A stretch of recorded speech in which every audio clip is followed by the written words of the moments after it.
Hi, this is Misha, and today's video is going to be on some Egyptian military issue rifles. And in my hands is an Egyptian military issue Fabrique Nationale SAFN49 in 8mm. This is an Egyptian contract. We have another video specifically on the FN49, so I'm not going to go too much into the detail about this particular design now, but just to talk about how it relates to Egypt. Well, following World War II, Egypt had a lot of leftover guns, as did most nations. A lot of guns from Germany, a lot of guns from Britain, and then, a smaller number from other nations like the U.S. But in 1949, a decision was made by some in the military to try to strengthen Egypt's domestic arms production. The idea was to kind of to be the supplier for other Middle Eastern and Arab nations. Well, the first thing that happened is King Farouk contracted with FN to produce for Egypt about 37,600 and some change FN49s. Now, the Egyptian contracts had a few unique features, but for the most part, they were your basic FN49. This has a short stroke gas piston operating system. Has a tilting bolt. So this one's a little sticky. The spring for the magazine likes to stick. It's an old gun. But yeah, basically it's a short stroke here with a tilting bolt, very reminiscent, which would be later used in the FAL, specifically the paratrooper, the way the spring system is set up. We have a fixed 10-round magazine, which is easily removed, but it's just for cleaning and to quickly dump the ammunition supply. It's not for swapping mags out because there's no top to the mag, so when you drop it out, the follower and spring come out as well. We have a loaded chamber indicator here, or not loaded chamber, I should say. We have a cocked indicator here, which is kind of neat. We have adjustable rear sights, elevation, and it has a screw on each side to drift for windage. We have a sliding dust cover here, which automatically comes back when you cock the bolt. Typical wood stock. This has a bayonet lug, very, very similar to what Mauser K98s and G98s would have. In fact, many Mauser bayonets will fit on here, even though there is a specific FN49 bayonet. We have a threaded muzzle, and most of these just had a cap on them. A few that were designated marksman rifles or sniper rifles would actually have a flash hider, but the bog standard infantry version just had a muzzle cap. In the back, we have a brass butt plate with a single hole trapdoor for a cleaning kit, and then a disc on the stock. But yeah, FN would deliver these to Egypt in 1950 and into 1951 in a couple of different batch runs. They would also deliver several spare parts sets and receivers, I think about 1,500 just receivers for Egypt to have in case they needed to build spare rifles. The rifles actually delivered as complete guns to Egypt would have the crown of King Farouk, and the ones that were just bare bones receivers would have the Egyptian eagle on them. Well, in 1952, King Farouk was actually deposed, so that was pretty much the end of this, but these weapons would stay in service for a long time through the 50s and 60s, and they would often see field repairs by the Egyptians and so on and so forth. They would be used in the Suez Crisis in 1956. They would see some combat in Yemen in the 60s, and a few still might have been in service during the 6 Days War in 1967. Now, a couple of notes about how these were imported. Century Arms brought the lion's share of these into America. Some of them were complete guns. Some of them Century put aftermarket stocks made in Italy on, I presume because the original stocks were too beat up. And some Century would build from essentially parts kits. The ones Century would build, they would use those leftover Egyptian receivers, and that's why they would have an eagle on them as opposed to the King Farouk's crown like this one has here. But yeah, just thought I'd show an Egyptian FN49. This also makes an appearance in our FN49 video, so For more information on the history of these, check that out. Or if we haven't uploaded it yet, when this one gets uploaded, stay tuned and it'll be up. You know how things go when you record. But as I said, as early as 1949 in Egypt, a decision was made to try to bolster Egypt's domestic arms production. In 1954, the Egyptian military forced the British advisors out and basically gained complete autonomy and independence. So what they did, they wanted to make a domestic rifle. They contracted with Sweden, Carl Gustaf, that purchased the rights to manufacture the AG-42B, designed by Erich Eckhart, often called the Lungman, although it's a little bit erroneous. Well, they redesigned it, instead of firing 6.5 Swede, to fire 8mm Mauser, just like their previous Mauser bolt actions and the FN49. They made a few small changes as well. Starting at the muzzle. This is a very heavy gun, by the way. It's about 10.5 pounds. We have a 24.5-inch barrel capped by this very large but effective muzzle brake. There is no cleaning rod provision, although it does take a bayonet very similar to a Lungman, although different. We have a full-length upper handguard. Probably the biggest change they did to this direct impingement gas system, they put an adjusting gas valve here where you can adjust the gas flow that comes back to the carrier. So again, a full-length stock with grooves. Just like with the AG-42, pull it back to cock. Of course, now we're open. Nothing happens because we're on an empty mag. To eject the mag, pull this down, push forward, and the 10-round mag does come out. And then you can let it go. Now, that's how you cock it. If you don't want it to come forward on you, put the safety on, and you're good to go. About as safe as these get anyway. I would still probably pull the mag out. This loves to bite fingers. And for fun, you can do this. Like that. It is a very aggressive action, which would work well if you're in the cold or desert. Has a lot of spring tension behind it, and once it starts to go forward, there is no way to arrest this bolt. So nothing needs to be in the way. Pretty typical gun. Has a very nice trigger, really. Full-length wood stock. There's no provision for a cleaning kit in the butt plate. But yeah, Egypt would purchase the rights to manufacture this modified version of the Lungman.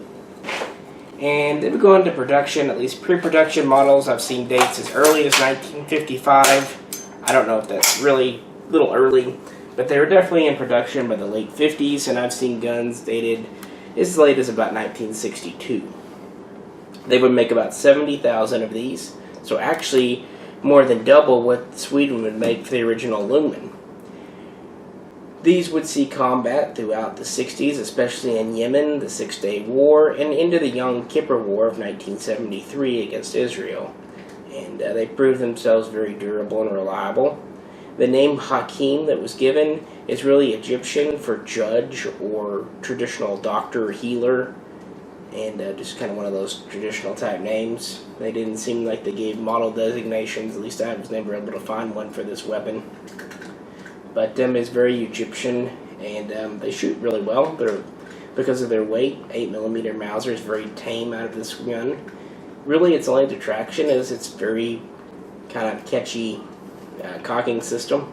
You'll also notice it has a few holdovers from the original AG-42, such as these serrated pads, whereas the B model had the bumps installed to make it easier to cock with mittens on. We still have a brass deflector, but it's just a simple rod.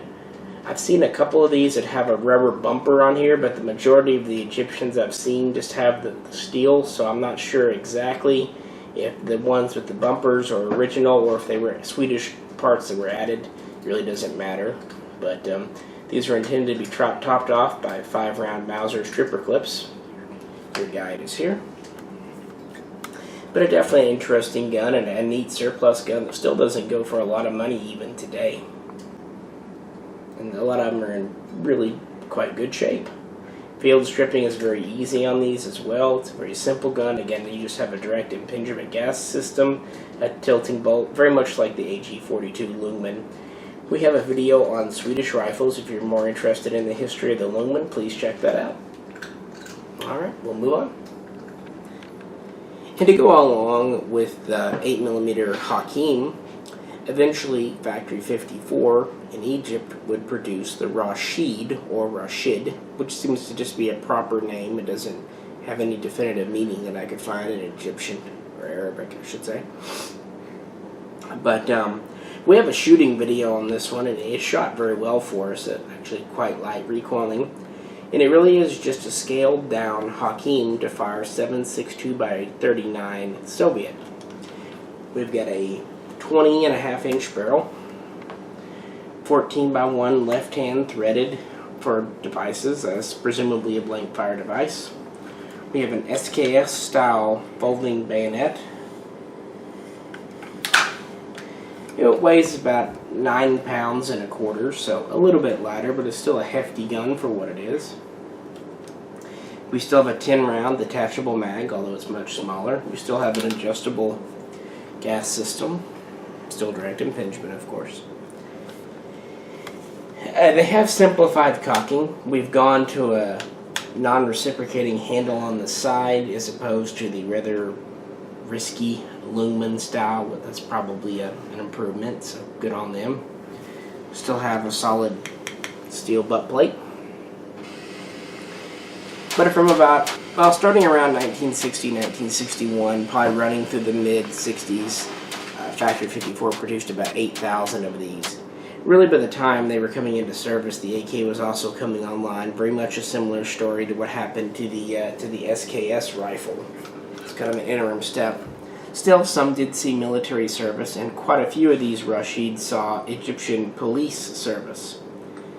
Of those 8,000, about 2,500 were imported into the United States over the years.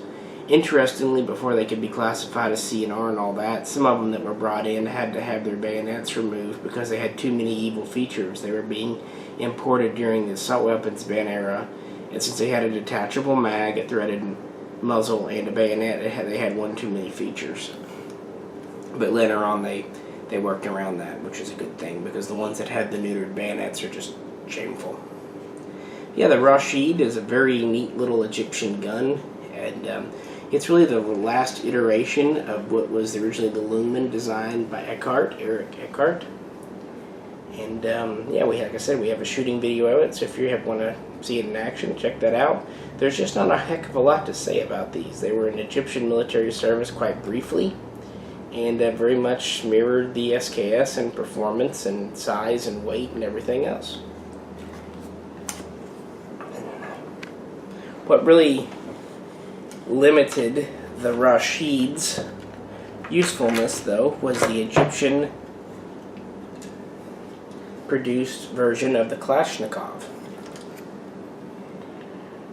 Well, after Egypt kind of distanced itself from Britain in the West in the 50s, it turned towards the Soviets in the East, the communist allied nations.